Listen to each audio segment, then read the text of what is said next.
नमस्ते। Life and stories पे बहुत बहुत स्वागत है। आपको कहानियां तो मैंने बहुत सुनाई हैं। आज एक ऐसी किताब जो आपके हमारे सबके घर में है और हमारे मम्मी पापा, आपके मम्मी पापा, इवन साधु संत, इवन साइंस के लोग सब कहते हैं कि उसको पढ़नी जरूर चाहिए। लेकिन कई बार हम लोग चाहते तो हैं पढ़ना, लेकिन पढ़ नहीं पाते हैं। आखिर क्यों पढ़नी चाहिए भगवत गीता? हमारे साथ लाइफ कोच विशाल जी हैं और इन्होंने भगवत गीता पर अपनी एक रिसर्च की है और उसके आधार पर इन्होंने कुछ निष्कर्ष निकाले हैं।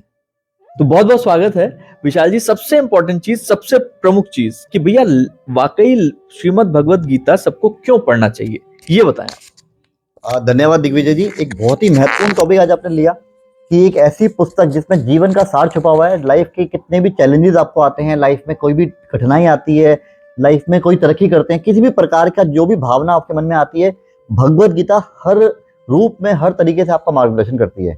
बट एक छोटा सा चैलेंज आपको बताता हूँ। चैलेंज क्या होता है?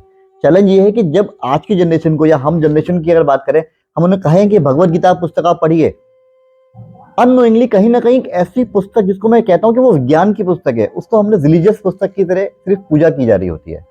जबकि पुस्तक होने के नाते पुस्तक का जो पहला उपयोग है वो है पुस्तक को पढ़ना जाना।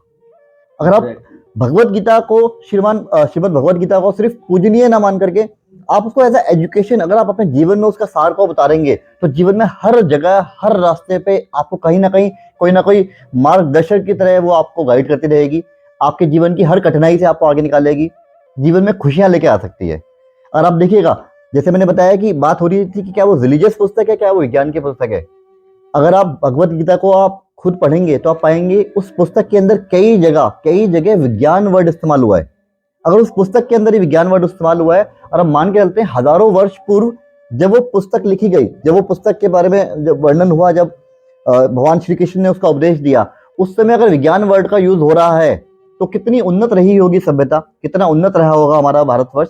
और उस पुस्तक को मेरा मानना है कि सबको पढ़ना बहुत आवश्यक है और जो उसके अंदर बताई गई बातें हैं उसको अपने जीवन में उतारना बहुत ही आवश्यक है। हर व्यक्ति के जीवन में उतार चढ़ाव आते ही रहते हैं, लगा ही रहता है, कहीं ना कहीं लाइफ के अंदर चैलेंजेस आते हैं। मेरा मानना है एक बार जीवन में, एक बार तरीके से, अच्छे से, शांत मन के साथ में एक बार आप उसके सार को पढ़िए, उसको समझिए और आप देखिए उससे पढ़ने से पहले का जीवन और वो भगवत गीता को पढ़ने के बाद का जीवन, आप खुद एक डिफरेंस फील करना शुरू कर देंगे। एक सवाल है जो सबके दिमाग में आता है, वो ये है कि मुझे गुस्सा बहुत आता है और मेरे गुस्से को कंट्रोल करना, चैनलाइज करना मेरे बस की बात नहीं है। श्रीमद् भगवत गीता में किस तरीके से गुस्से को चैनलाइज करने का जो है गुर सिखाया गया है? ये बहुत ही बढ़िया सवाल। और आज के जब मैं एज अ लाइफ कोच, जब मैं प्रोग्राम्स करता हूँ, जब मैं लोगों से इंटरेक्शन करता हूँ, तो ये कॉमन बात उठ करके आती है कि सर गुस्सा बहुत आता है। श्रीमद् भगवत गीता में बहुत अच्छे तरीके से बताया गया है कि प्रकृति के 3 गुण से बना हुआ है हमारा शरीर, रजोगुण, तमोगुण और सतोगुण। हर एक व्यक्ति में उसकी कम और अधिक मात्रा होती है। तो जो गुस्से की प्रवृत्ति है वो कहीं ना कहीं रजोगुण की अधिकता होने के कारण हमारे अंदर गुस्से की प्रवृत्ति भी आती है, जो कि अहम तत्व से शुरू होती है। हमारी आत्मा का जो आवरण है वो अहम से शुरू होता है और उसकी अधिकता बढ़ते बढ़ते कहीं ना कहीं डिजायर्स आनी स्टार्ट होती हैं, जो कि आवश्यक भी है। डिजायर्स को फुलफिल करना भी आवश्यक है, कर्म करना बताया गया, कर्म करना बहुत ही आवश्यक है। उसके लिए कौन सा रास्ता आप अपनाते हैं, कौन सा पथ आप अपनाते हैं, उसके बारे में भी डिफाइन किया गया है। तो रजोगुण की अगर अधिकता हो रही है, अगर आप ये नोटिस कर पा रहे हो कि इस वजह से मेरे जीवन में कहीं ना कहीं गुस्सा भी आ पा रहा है, तो आपको उस रूट कॉज को अगर आप कंट्रोल करना शुरू कर देंगे, उस रूट कॉज पर अगर आप काम करना स्टार्ट करेंगे, तो अपने आप जीवन देखेंगे, जीवन एक तरीके से बैलेंस होना स्टार्ट हो जाएगा। रजोगुण, तमोगुण, सतोगुण, तीनों का ही अपना अपना रोल है हमारे जीवन के अंदर। किस तरीके से बैलेंस स्ट्राइक करेंगे हम लोग, उस पर डिपेंड करता है कि लाइफ किस तरीके से हमारी आगे चलने वाली है।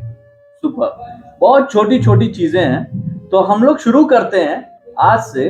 भगवत गीता किस तरीके से, श्रीमद् भगवत गीता हमारे और आपकी जिंदगी में क्या परिवर्तन लेके आने वाली है, आप देखिए। और छोटी शुरुआत करते हैं और इस छोटी शुरुआत में श्लोकों से शुरू करते हैं और देखते हैं कहां तक हम लोग इसको लेकर जाते हैं। विशाल जी हमारे साथ बने रहेंगे और हम आपको श्रीमद् भगवत गीता के उन श्लोकों और उन सार से रूबरू कराते रहेंगे। बहुत शुक्रिया।